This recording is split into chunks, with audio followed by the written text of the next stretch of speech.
나의 이름인가? 임금의 뜻을 따라야 하는 것인가?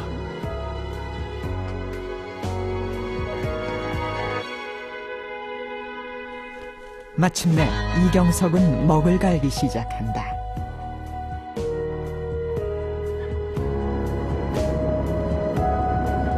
아무도 쓰지 않으려는 삼전도 항복비문. 과연 그의 선택은 부끄러운 것이었을까?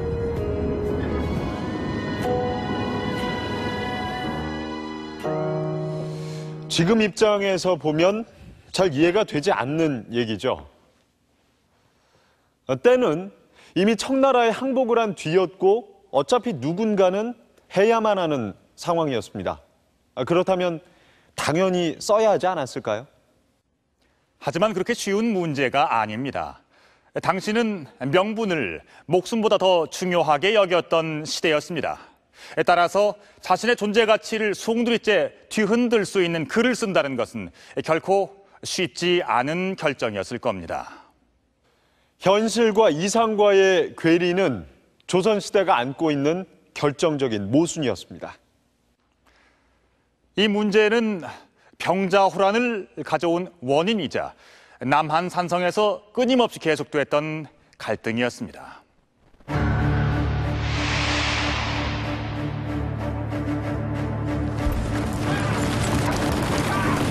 1636년 12월 8일 12만 청나라 대군이 압록강을 건너 서울로 진격한다. 그리고 불과 엿새 만에 도성에 육박한다. 인조는 황급히 남대문으로 빠져나가려 하지만 청군이 포위한 뒤였다. 인조는 황급히 시체를 내다버리는 수구문을 통해 탈출한다.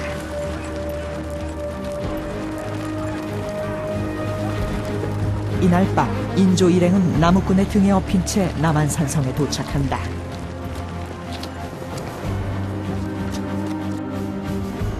병자호란은 예견된 전쟁이었다.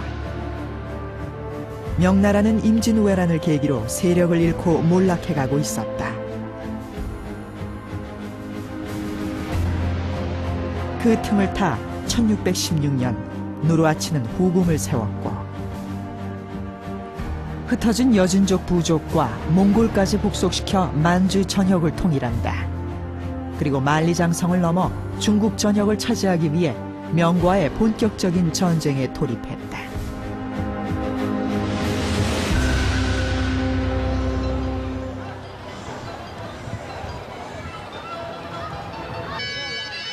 빠르게 세력을 확장시킨 후금은 1636년 병자년 국호를 청으로 고친다.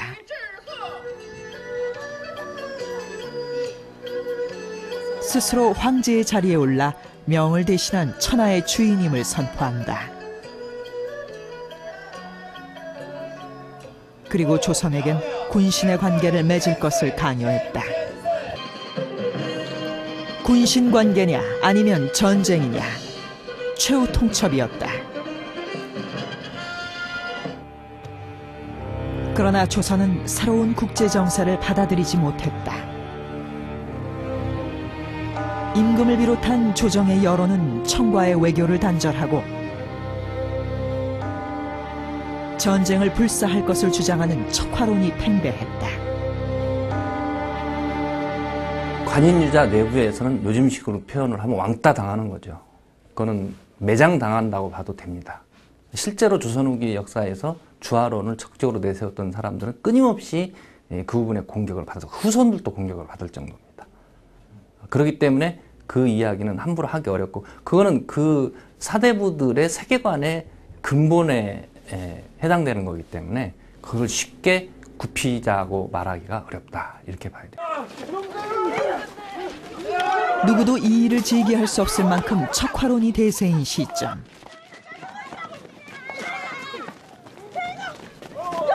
그러나 이경석은 이런 상황을 우려하며 바라보고 있었다.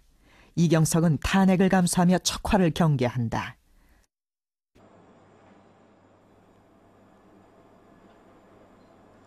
척화의 한 가지 일은 진실로 바르고 명쾌하지만 나라 일과 민심은 믿을 만한 것이 없사옵니다. 이경석도 어떻게 보면 분명히 주자학자임에는 틀림이 없거든요. 그래서 이경석 자신도 전쟁이라는 것이 만일에 가능성이 없다고 한다면 아마 강하게 척화를 주장했겠죠. 그러나 전쟁이 발발했을 때에 조선의 대응은 방안이 없다 라고 한다면 전쟁을 이길 수 없는 전쟁을 할 필요는 없지 않느냐. 청을 배격해야 한다는 주장은 남한산성에 갇힌 뒤에도 여전했다.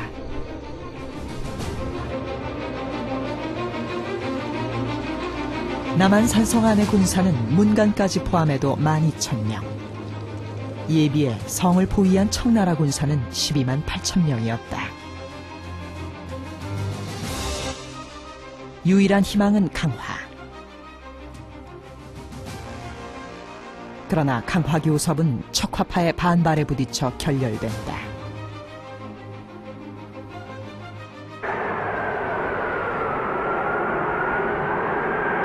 남한산성은 깊이를 알 수 없는 낭떠러지와 같았다.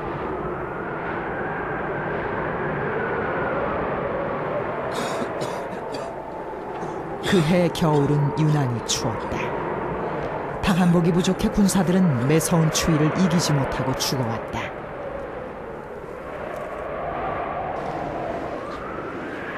배고픔도 남한산성을 옥죄어 왔다. 식량은 한 달치분에 불과했다. 배급은 점점 줄었고 짐승 소리마저 끊겼다.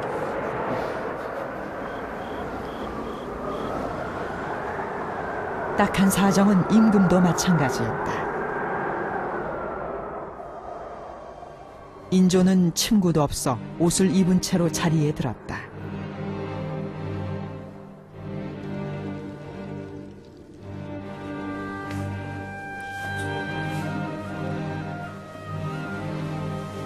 임금의 수라도 초라했다. 산성에 들어온 지 보름 뒤 인조에게 바쳐진 닭다리는 성 안에 얼마 남지 않은 마지막 몇 마리였다. 이런 사정을 뻔히 아는 청은 조선을 조롱한다. 너희는 어찌하여 한번 싸워보지도 않는가? 너희가 아비처럼 섬기던 명나라가 장차 어떻게 너희를 구원하겠는가? 상황이 급박해져도 척화파는 여전히 입장을 굽히지 않았다.